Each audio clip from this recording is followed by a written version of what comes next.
واحلل عقدة من لساني يفقهوا قولي.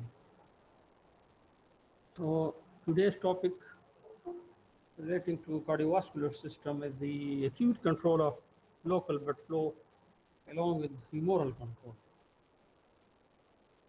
So we just start. So just to introduce the topic, uh,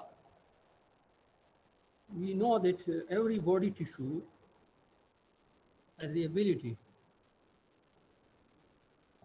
intrinsic ability, that is, it is by birth, it is by nature, to control its own blood flow. Every tissue has the ability to control its own blood flow. And this blood flow requirement is according to the metabolic needs of that tissue.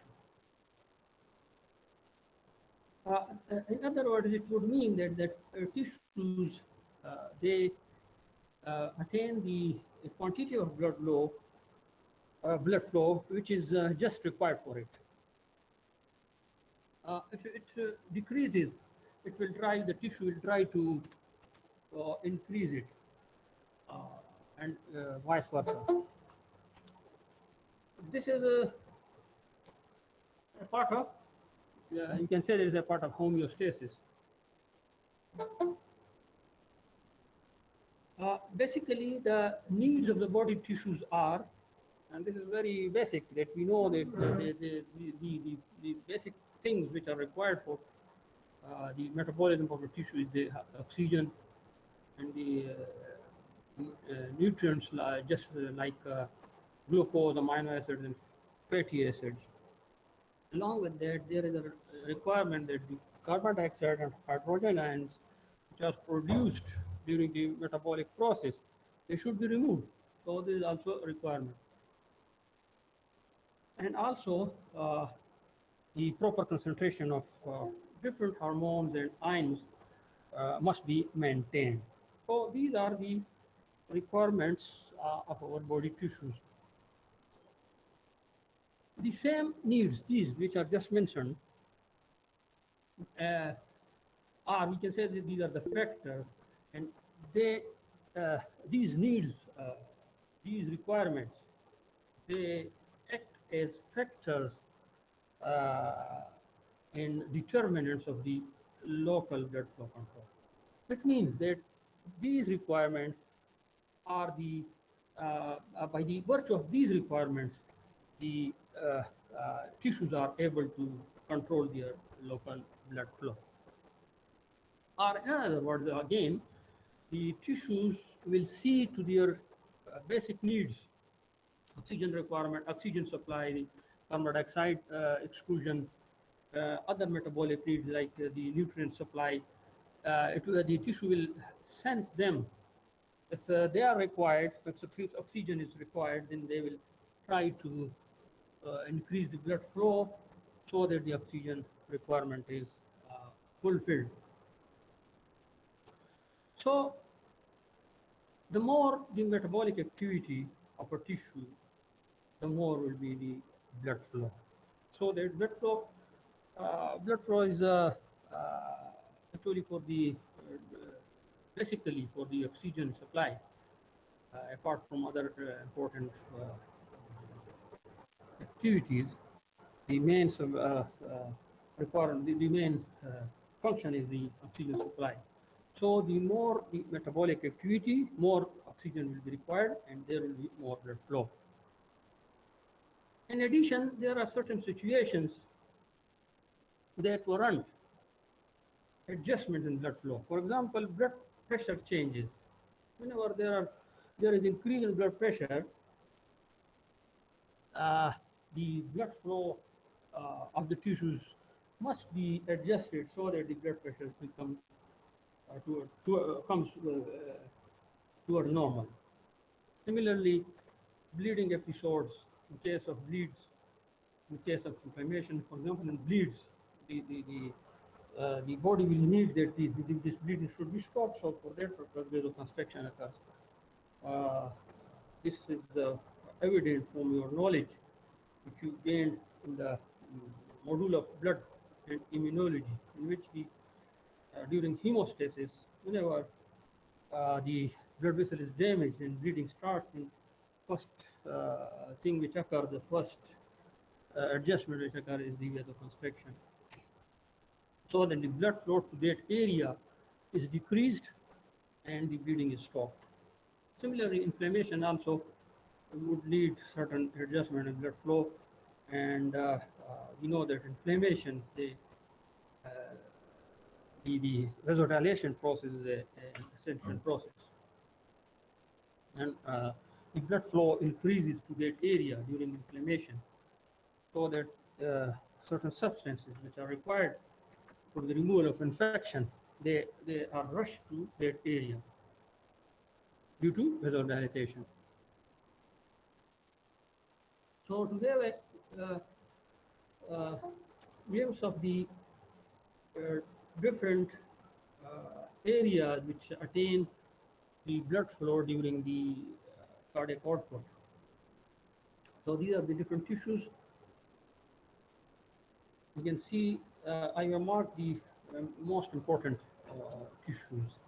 The brain, it gets 700 ml per minute, which is the 14% of the cardiac output. Heart gets 200 ml per minute. Kidney and liver, they get 1100 and 1350 ml per minute respectively. Muscles, when they are not exercising, which are in inactive state, not contracting, they get 750 ml per minute. Adrenal glands, they get 25 ml per minute, which is 0.5% of the cardiac output. Absolutely, talking in absolute terms, adrenal glands, they get a bigger chunk of the cardiac output, that is the 300 ml per minute per 100 gram. This is just second to kidneys. So when somebody asks which tissue has the most abundant blood supply as regards the weight, then the first will be, the answer will be, first answer will be kidney, and the second will be adrenal glands. So generally speaking and generally describing, the control of blood flow is attained by the tissues through two mechanisms. One is acute or short-term control, and the other is long-term control. So in this lecture, we are mainly concerned with the acute control. Our yellows will be surrounding the acute control. So what is acute or short-term control? It means that the blood flow is controlled in the tissues, the tissues control their blood flow within minutes or hours, not more than that. Whenever there is disturbance in the metabolic activities or oxygen availabilities, then the tissue will be coming into action, so that the blood flow is controlled, the blood flow is adjusted in minutes or hours. So there are two determinants for this purpose, for this acute control. One is tissue metabolic level and the other is oxygen availability. If we deeply think over these two determinants, so we will find that both of these determinants, they affect the tissue oxygen content. If the tissue metabolic level increases, there will be increased oxygen requirement, and this will be seen by the tissue as oxygen deficiency. Similarly, if oxygen availability is less than normal in the blood, that is that can be through any cause of hypoxia. Hypoxia, we know that there are different causes of hypoxia. So whenever there is hypoxic blood, then oxygen availability will be uh, deficient in the tissue. So these two factors, they are important, and they are to be taken separately uh, for the blood flow control. And this graph, you can see that this is drawn uh, by plotting the rate of metabolism against the blood flow. On the x-axis, you can appreciate this is the rate of metabolism, and on the y-axis, the blood flow is depicted. One would mean normal basal state. So uh,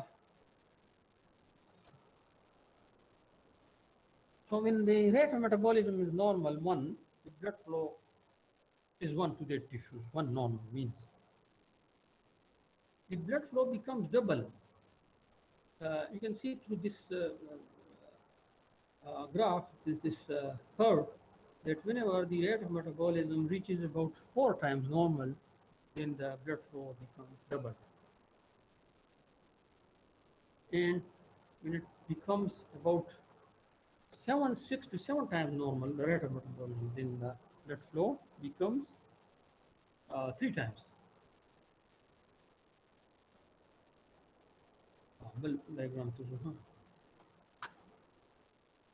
In this curve, you can see that the arterial oxygen saturation, that is hypoxia level of the blood, is plotted against the blood flow. In this case, you can see that at 100% oxygen saturation, the blood flow is normal. That is 1 up to 70% saturation, 75% saturation. This the flow remains normal at that level, at 1. But as it decreases, for example, to 50%, that is 50% of blood is not saturated, then the blood flow becomes double. So this oxygen deficiency will be compensated by the increased blood flow. And if the oxygen saturation is deficient by 75%, that is, it is actually 25% oxygen saturation in the blood, then the blood flow becomes 3 times normal, 3 times of the normal level. Next. So what are the mechanisms for this acute blood flow control? Uh, Two theories have been described for this mechanism. One is vasodilator theory, and the other is oxygen lake theory, or oxygen lake theory, or nutrition lake theory. Oxygen also is considered as a nutritional requirement. So we take them one by one. Vasodilator theory. We know that during the inactive state, that is, in the body at rest, the blood vessels are almost half to half level they are constricted to up to half level, to 50% level they are in contracted state. I hope that you remember this point from the foundation module when you were studying the autonomic nervous system. So in the basal state, the blood vessels, the arterioles and small arteries, they are about 50% contracted state. Once the tissue metabolic activity is increased, or there is decreased oxygen availability, these both statements they mean the oxygen deficiency. Oxygen decrease oxygen availability and increase tissue metabolic activity. So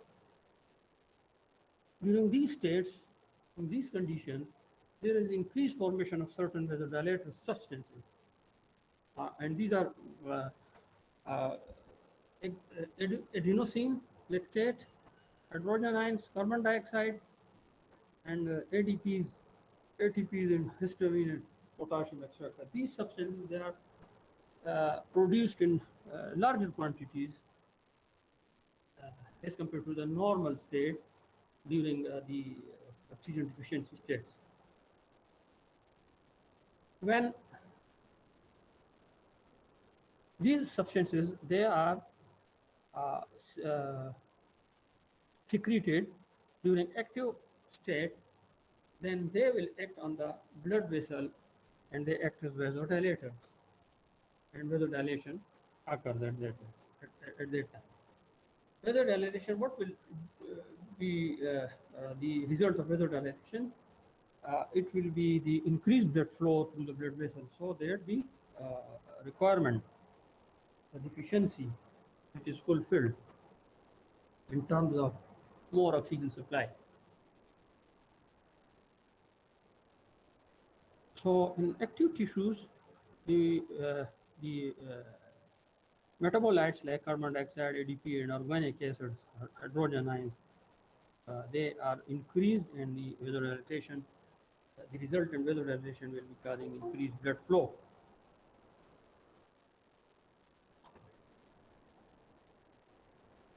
The other theory is the oxygen lake theory, or you can say nutrition lake theory. This is also called vasomotion theory, because during this, by virtue of this theory, we describe that the pre-capillary sphincters, which are the strips of interrupted muscle tissues at the start of the capillaries, they contract and relax cyclically several times per minute. We can say that during normal basal metabolic states, the number of times when these pre-capillary sphincters, they relax and contract, they are equal. But when there is increased requirement for oxygen, again, when there is increased metabolic activity, or when there is the blood is hypoxic, then what happens that the relaxation phases of the precapillary sphincter, they are prolonged, they become prolonged. They remain relaxed, the precapillary sphincter remain relaxed for a longer time of duration than the contraction phase. So the result will be there that the blood flow, which is stopped during contraction phase, this will be increased during relaxation phase. It means the cycles will be reduced in times, but in number, reduced in number, but the contraction phase will be shorter, and the relaxation phase of the precapillary sphincter will be longer. So there will be greater and more quantity of blood coming, passing through these sphincters, and so that the capillaries are filled and the tissues are supplied by the compensated blood. The same situation occurs during the other nutrients, during the absence of other nutrients like glucose, amino acids, and vitamins. They also respond, they also sense, the precapillary sphincters also sense the deficiencies of these substances, and they also respond to these, the deficiency of these substances, like the deficiency of oxygen.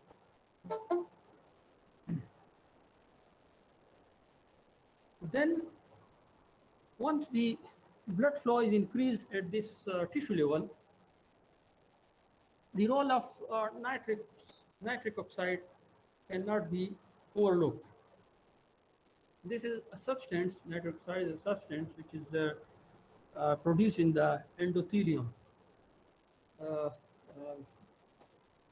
this was, in fact, this substance was previously, formerly this was also named as endothelium derived relaxing factor. This is a relaxer of the blood vessels. This is a polypeptide in nature, and it is formed in the small arteries, arteriole, in the endothelial cells, and it is secreted in response to rapid blood flow.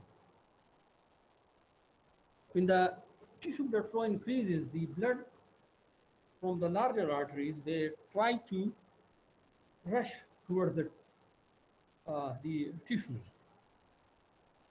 During this rush, during this passage, the endothelium is stressed by shear force. It is also called viscous drag.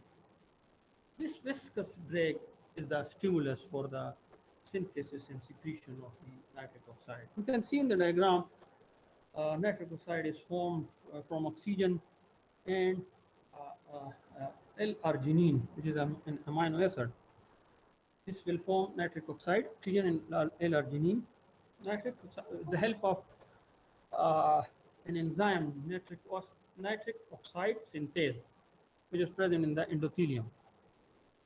Nitric oxide, once formed, it will drift to the tunica media, the muscle cells of the tunica media, where an enzyme, soluble guanylate cyclase, this is stimulated, this is synthesized, or this is activated, which then acts on cyclic GTP, guanylyl triphosphate, and converts into cyclic GMP. Cyclic GMP is a powerful relaxing agent. This is for these muscle fibers. So when CGMP, then cyclic GMP is formed, it causes relaxation of the tunica media, and the blood vessel it is relaxed. The function of the nitric oxide is the dilatation of the upstream, that is the larger vessels, arterioles and small arteries. This is the dilatation of these arteries, not the microvasculature, the capillary. And this is also important, because if only the blood vessels or small blood vessels at the tissue level, they are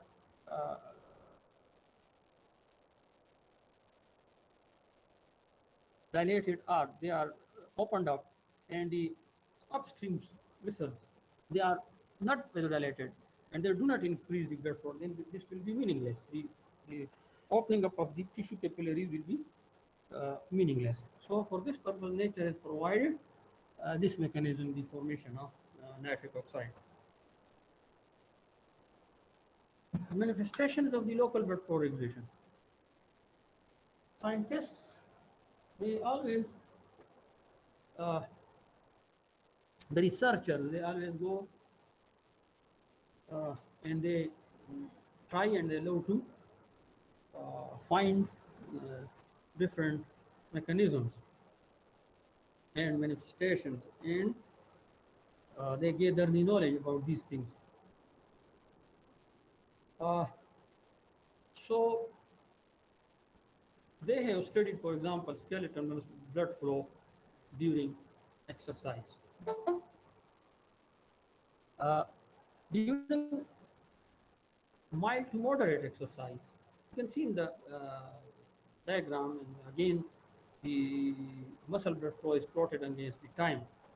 At zero time, the muscle blood flow is at one basal level. There is no increased metabolic activity. The body, the tissues, they are at the metabolic state. There is no exercise. When exercise is introduced, the blood flow increases, and it can increase up to 20-fold if the exercise is severe. But depending upon the exercise level, it can increase the blood flow to different levels. So during this activity, in this diagram, in this experiment, we can see that at 2 minutes time, the blood flow has increased 7 times in the muscle. This type of increased blood flow is called active hyperemia. Active hyperemia. Hyperemia means increased blood in an area, increased blood in the tissues, increased blood flow, you can say. Similarly, there are two other examples they have studied in GIT during hypersecurity period. Hypersecurity period is the one, especially after taking meal. During this time, also the blood flow in the GIT, the gastrointestinal tract, which increases. There is active hyperemia. And also during high mental activity, for example, you are preparing for exams, or you are thinking for a very special topic, very deeply, then the blood flow in the brain can increase in active hyperemia can occur. Next. There is another term, reactive hyperemia. In this case, uh, you can see that whenever uh, a blood vessel is blocked temporarily for a few minutes. For example, in this diagram, they have blocked radial artery for 2 minutes. Initially, at 0 time, the blood flow in the hand was 1. That is normal metabolic rate. Then for 2 times, the artery was occluded. When it was suddenly, the occlusion was removed. Then the blood flow increased to the hand, and it was observed as a hyperemic hand, red hand, very pink hand, and the blood flow, when it was measured, it was 6 times the basal level. This is called reactive hyperemia. Reactive hyperemia. This can cause increased blood flow up to 7-fold. Next. Now, what happens if blood pressure increases acutely? When blood pressure increases, it would mean that the blood flow to that area will increase. Blood flow to that area will increase. So, the tissues, they will try to decrease it. So how? There are two theories for that, metabolic theory and myogenic theory. Metabolic theory is essentially the converse to the oxygen lack theory. In this case, the blood flow increases due to the increased blood pressure. When blood flow increases, there will be increased supply of oxygen or the nutrients, and in response, vasoconstriction will occur. It would mean that those vasodilated substances like the carbon dioxide, like the adenosine, etc., hydrogen ions, they will be their quantity will be reduced, and in their case of vasoconstriction will occur. The other theory for this decreased blood flow during acute elevation of blood pressure is myogenic theory. In the diagram, again, there are two curves. One is for acute and one is for the long-term control of blood flow uh, for the changes of blood pressure. But we are concerned with the red curve, the acute regulation. The green strip, the words written in the green strip, you can see 70 to 175 millimeter of mercury. Between 70 to 175 millimeter of mercury blood pressure, the blood flow remains at about normal level, basal 1 level. So this is due to the auto-regulation of blood flow. This